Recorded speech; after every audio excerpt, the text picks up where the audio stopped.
What conversations do moms need to engage with their kids this summer? I'm thinking it would be helpful to talk about expectations, communication, how often they're going to visit, finances, etc., and get on the same page. Anything else? First off, I think parents need to lower their expectations a little bit where college students are concerned. And I'm sure our moms out there go, what? Oh, it's terrible. I want them to call me every day. It's too much. I want them to come home every weekend. That's too much. A child cannot get involved in college if all they're doing is running home all the time, okay? I'm sorry. I love you so much. But they can't. And you want them to get involved because that makes the difference of whether they have a good college experience or a bad college experience. So I set my expectations. If I talk to y'all once a week, that's good. And sometimes it was more and sometimes it was less. Hey everybody, welcome to Wire Talk. We are on our last part of our summer series, The Summer Before. And today we're going to talk about launching your child into those college years. So let's just jump right in and see what we got.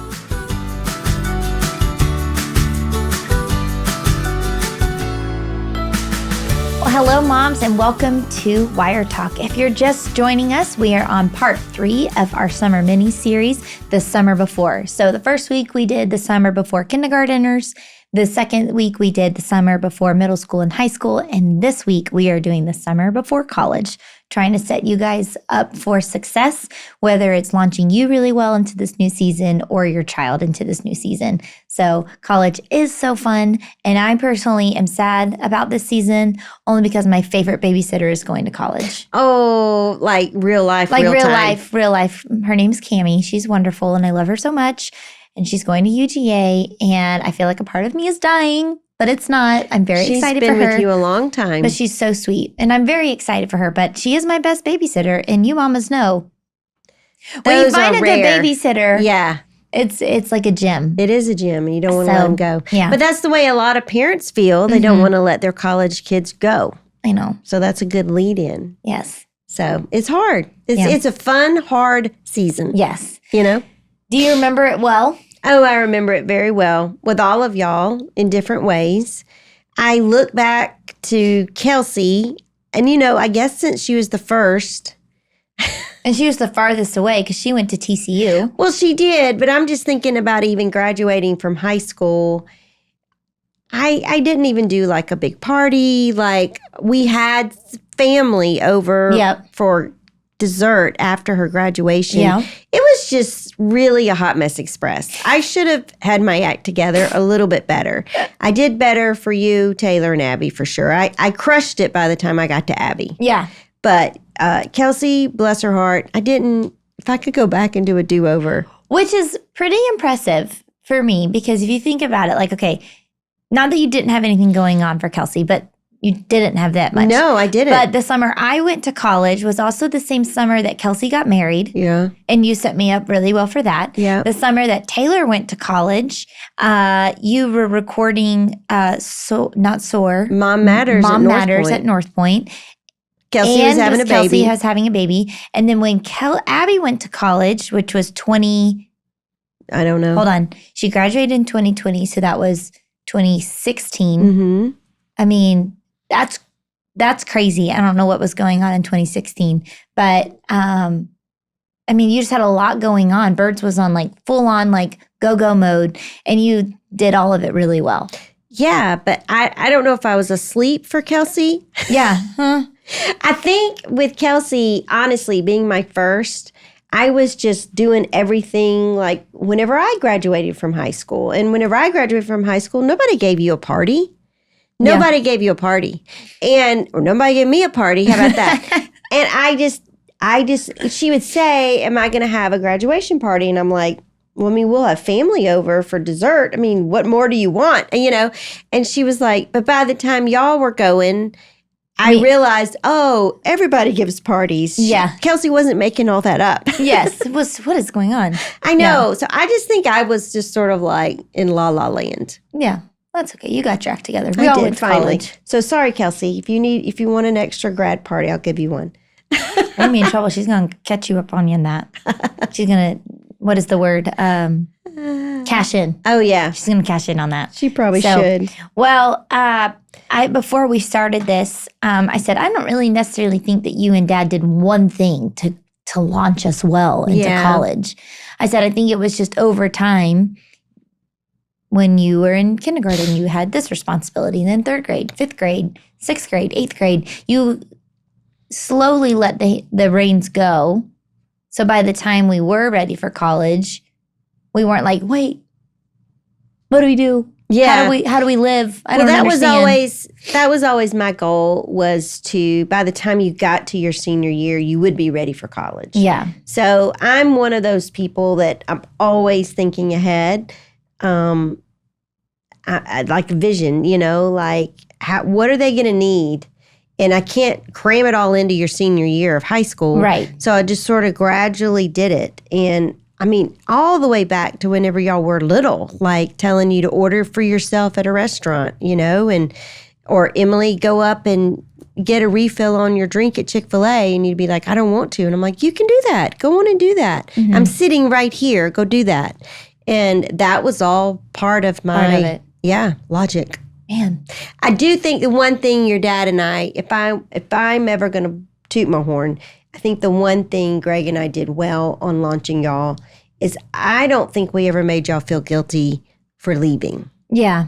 And we were excited for you. Yeah. For each and every one of you. So we tried to get behind y'all's vision of where you wanted to go and why you wanted to go there, and then just sort of celebrate you out, I would agree, for sure. So that's what I think we did well. Yeah. And if you're coming into this series and be like, oh my goodness, what in the world? I missed part 1 and 2. Don't worry. You can just go back and watch it forever. YouTube, Spotify, Apple Podcasts. I think we're basically everywhere. Yeah. So. And just so y'all know, Emily and I did not coordinate our outfits this whole month. Every time we sit down in the chair, I'm like, oh my goodness, we're both wearing blue. The other day, we both wore black. Yeah. The first week, we looked like Easter eggs. I mean, it's crazy. So I don't even remember. Go to YouTube and check out our outfits. I'm trying to figure out what we wore last episode, but it doesn't even matter because it's past. It's in the past. Yeah. So, well, Mom, we're going to dive into these questions. Yes. And I'm excited to see what you have to say. And let's end it with a bang. Let's do it. I'm ready.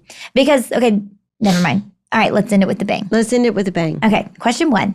Beyond the typical graduation ceremony and party, what ideas do you have for celebrating this milestone of high school graduation? How can we celebrate our kids well for their accomplishment? That's a great question. I just think telling people that you guys were graduating, and telling them where you're going to school and telling them what you want to major in, whether you do that or not, or you change it, doesn't matter. That's what you want to do at the time. Just bragging on you a little bit. I just remember whenever I went to college, and anytime my dad introduced me anywhere to any of his friends, he'd be like, this is Karen, and she's going to North Georgia College, and she's going to tear up the world in a good way. And, he was just so proud of me. Mm-hmm. And I just remember how that made me feel, So I guess just tell people what you're doing and where you're going. And even if they're not going to college, maybe they're going to a trade school, or maybe they're just going to start working in the real world. Tell people that, like, hey, she just graduated from college, or he just graduated, and they're going to be working here and doing this. And, that's exciting. It is. So other thing I think is always fun to do is to write your graduating senior a letter and let them know, like, I just love watching you turn into this young woman or young man, and I'm so proud of you. And I think that's just special for the child to have those words spoken over them. Was it you or Taylor that they framed a letter that Dad or I wrote to them? I don't remember. I think maybe Taylor. It was probably Taylor. Yeah. Well, if you can't remember, then obviously it was. But I think for me, I love written compliments. Is that the right way to say it? Because then I don't feel like I have to push it back on you. And you took the time to write it down for me. And then you did write us a letter, but there's just certain things that I keep. And I'm just like, if I was ever struggling in college, I would get out that letter and I would just like read what you wrote to me. Yeah. And it was like a prayer, like almost like you can do it. I'm here for you. It was like my battle cry. Like, Yeah. it was, I got this. Mm-hmm.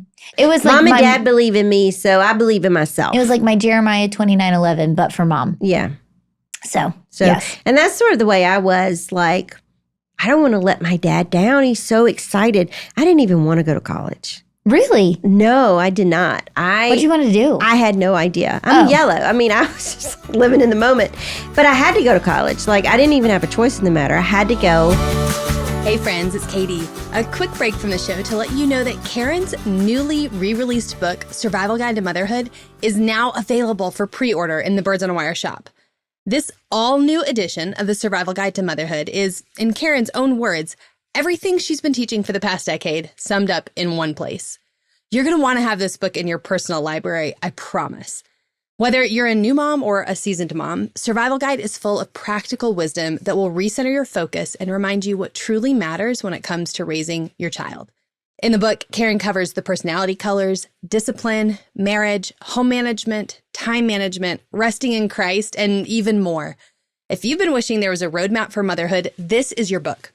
Head to birdsonawiremoms.com/survival-guide, or just click the link in our show notes today to pre-order and have the book shipped to you the day it releases on July 31st.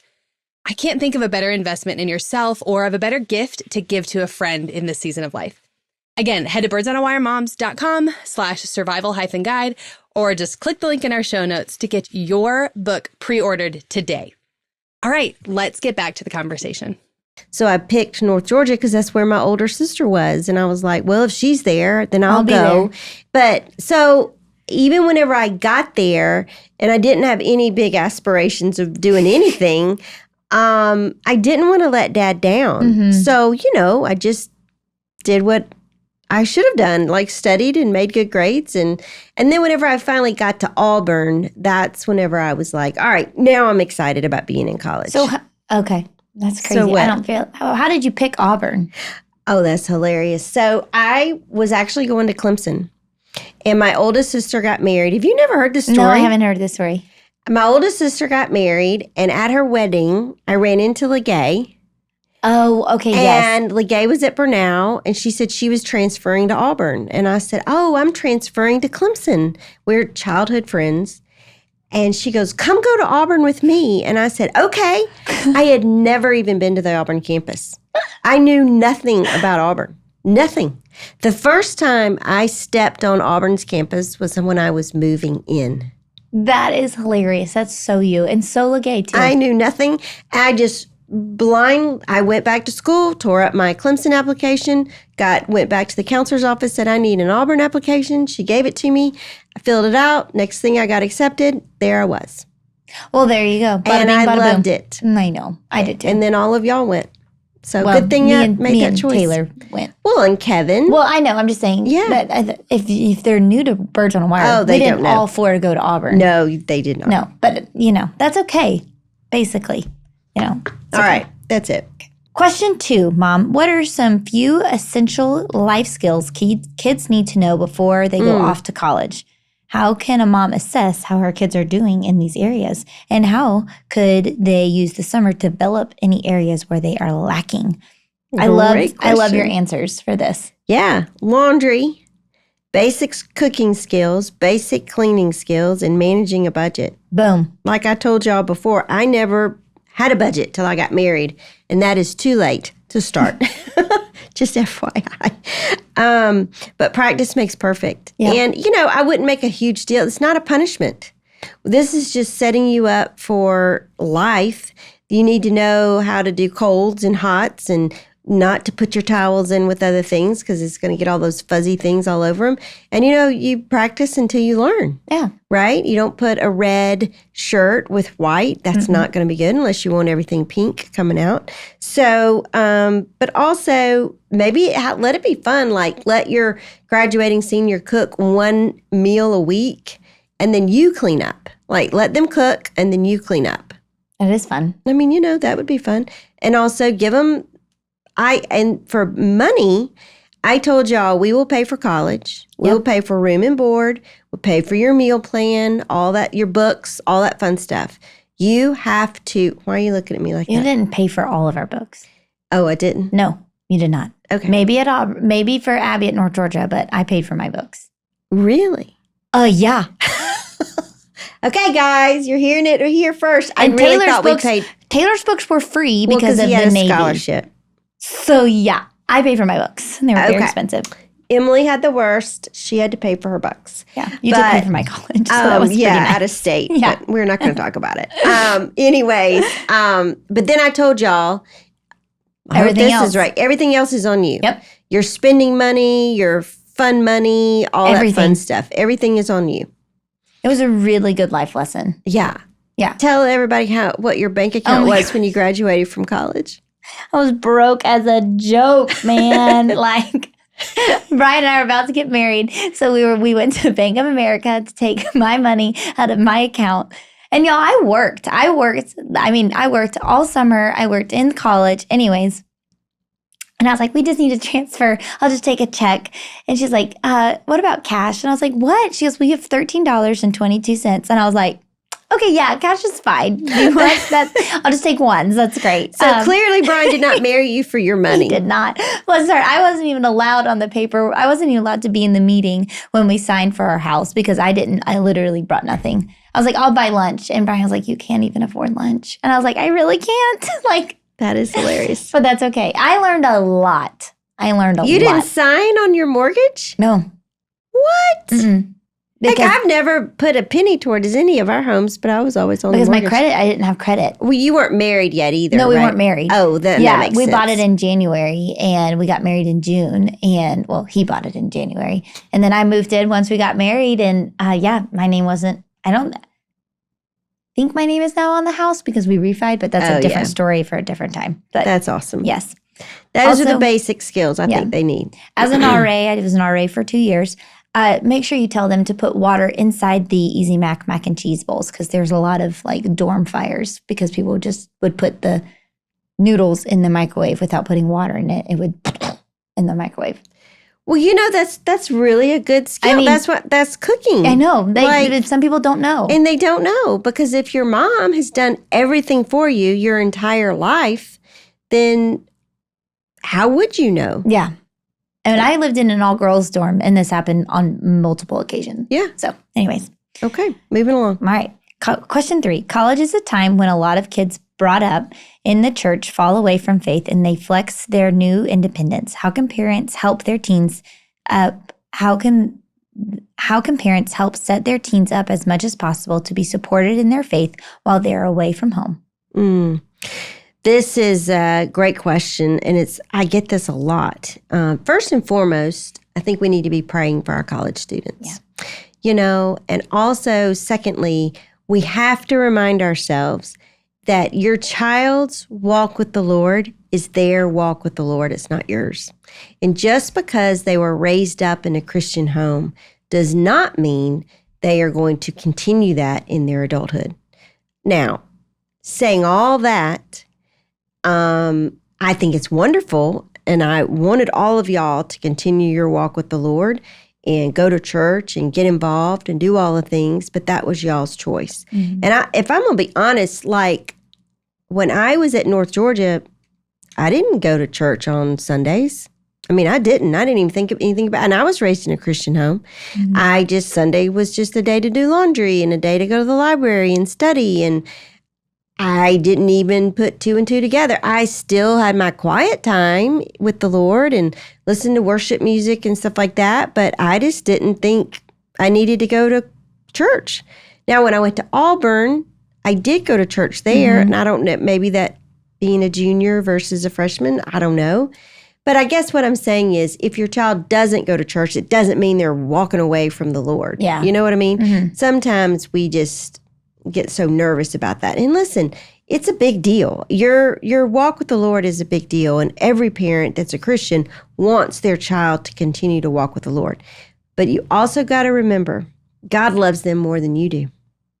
And He's going to pursue them their entire life. So that's how much He loves them. So your prayer life is essential. It's essential. So don't forget about that. Yeah. Don't worry. Don't give in to fear. just pray and say, God, you know what? Only you know where my son is. Only you know where my daughter is in their heart. I'm asking you to show up and meet them where they are and make yourself real to them because I know you're alive. I know you're sovereign, and Lord, show them. And I believe you will. Yeah. Yeah. I do too. Yeah. Wow. That was really good. Well, you're welcome. Question 4. Yeah. What conversations do moms need to engage with their kids this summer? I'm thinking it would be helpful to talk about expectations, communication, how often they're going to visit, finances, etc., and get on the same page. Anything else? Wow. First off, I think parents need to lower their expectations a little bit where college students are concerned. And I'm sure our moms out there go, what? Oh, it's terrible. I want them to call me every day. That's too much. I want them to come home every weekend. That's too much.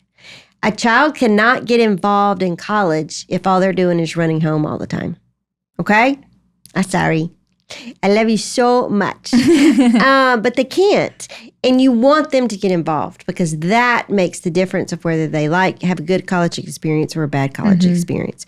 So I set my expectations. If I talk to y'all once a week, that's good. And sometimes it was more and sometimes it was less. You know, you were pretty much a once a weeker. Every now and then you would, but this is what Emily used to do.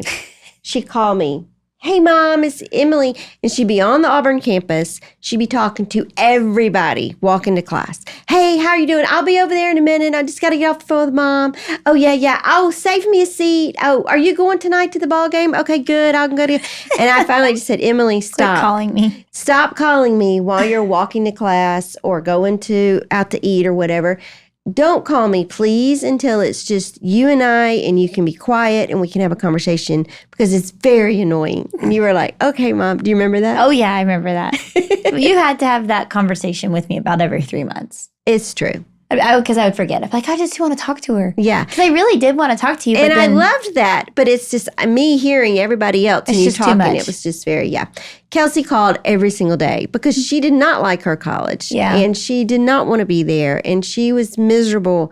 And she was crying. And it was the worst. Oh, it was so sad. She had a terrible roommate. Oh, like you could write a book about how bad she was. Yeah. Oh. So that was not good. But just set your expectation to once a week. Well, what about Taylor? He's your boy. Taylor was about once a week. I mean, you know, every now and then, if he get down and out, he'd call. But it just, honestly, I always looked at it, the less y'all called meant the more fun you were having. You know, and y'all were great kids. It's not like you're having fun, like getting wild and crazy every night. You were just enjoying life. What about Abs? Abby was a once a weeker. She was sporadic at best. And she was the closest. But, you know, she was so independent by the time she got to college. And because her high school and middle school career was so bad, she was so excited to get to college. And she just made the most of every single moment. And she thrived. And I was really excited for her because of what she went through in high school and college. I mean, middle school. Yeah. What about expectations, like grades and things like that? Well, once again, I just told y'all you got 4 years. And after that, Emily kept changing her major all the time. And she was at Auburn, which was an out-of-state school. And I told her, I said, Emily, I love that you just can't quite figure out what you want to major in, but yeah, 4 years. We are paying for 4 years, and you are out-of-state tuition. And she was like, so what does that mean? I said, that means after 4 years, the bill is on you. And I think I told you what one semester cost. I was like, ooh, I need to. And Emily's like, okay, I'm definitely going to just be early childhood education. And then at that point, my guidance counselor at Auburn was like, please stop coming to me. Because I was so nervous. You were changing it all the time. But when I was a senior. Oh. Because Kevin, this is a side story, but Kevin, they messed up his credits. Because he went from Valdosta to Auburn and they tacked on a year to his thing because they messed it up. So my senior year, I was like, no, you don't understand. I have to be done in May. Like, I don't have an option. And my guidance counselor told me, I promise you we're going to graduate in May. Please stop coming in here. And I was like, all right, do we need to get this in writing? Like, are you sure? She's like, I'm sure. I was like, okay. So funny. Yeah. Yeah. So just keep your grades. It's on you. If you want us to pay, you got to make the grades. Yeah. And I You did not give us you need to be at this grade point average, though. No, but in college, it's pass. Yeah, it's pass-fail. You pass and we pay. There you go. Mm-hmm. You pass, you pay. Okay. Next question. Oh, wait. This is our last question. No way. Yeah. Okay. Well, here we go. What advice do you have for moms who may be struggling with letting go and allowing their children to embark on this new chapter of their lives? All right, everybody. I'm going to give you my answer on this question. And just know, I really, really, really love you. I want you to get excited for your child and be happy that they're leaving the nest and they are going to college or going to start their career, whatever they're going to do. Hear me say, they are not dying. So don't act like you're going to their funeral because they're not dying. They are entering into the world and it is a wonderful, happy, joyous thing. So get excited. I know you're going to miss them. They're not going to be at the house all the time, but I promise you, when they come home, they're going to be excited to be home. They are going to want to be there. They're going to give you big hugs like you've never had before. And you're going to start enjoying your child as an adult person rather than your child, okay? You're still the parent, but wow, you are now entering that friend zone, okay? You're now entering that friend zone. You've waited 18 years to get there, and it's finally going to happen. And I mean, I'm still the parent. I was the parent until I'm still the parent. You still are. But I quit having such a loud voice whenever mine graduated. That was like the final thing for me. Like, now you graduated, you've got a degree, you can enter into life and do whatever you want, and I'm happy for you, and move out. That'd be great. But it's an exciting time. They're not dying. They're not dying. Let them go. Don't make them feel guilty for growing up like we talked about. They haven't done anything wrong. So let them go and enjoy their life. That's a gift that will come back and bless you and them in the long run. Well, I can't imagine a better way to wrap up the series, Mom. That was great. Well, that was awesome. I enjoyed this series. I thought it was a lot of fun, starting with the kindergartners and working all the way up to college. That's so fun. Next, we need to do one for becoming a grandparent and an in-law. Oh, there you go. Yeah, that would be a good one. Well, Mamas, thank you so much for tuning in with us. We are so glad that you chose to give us your time and listen to us, whether it was on YouTube or Apple Podcasts or Spotify or however you're listening to us. We truly love spending time here to pour into you, but we can't do it without you. So if you have any questions, please send them to send them to info@birdsonawiremoms.com, and we will put them in the next couple of episodes. We can't wait to see you next week, and we will see you later. Bye. Bye.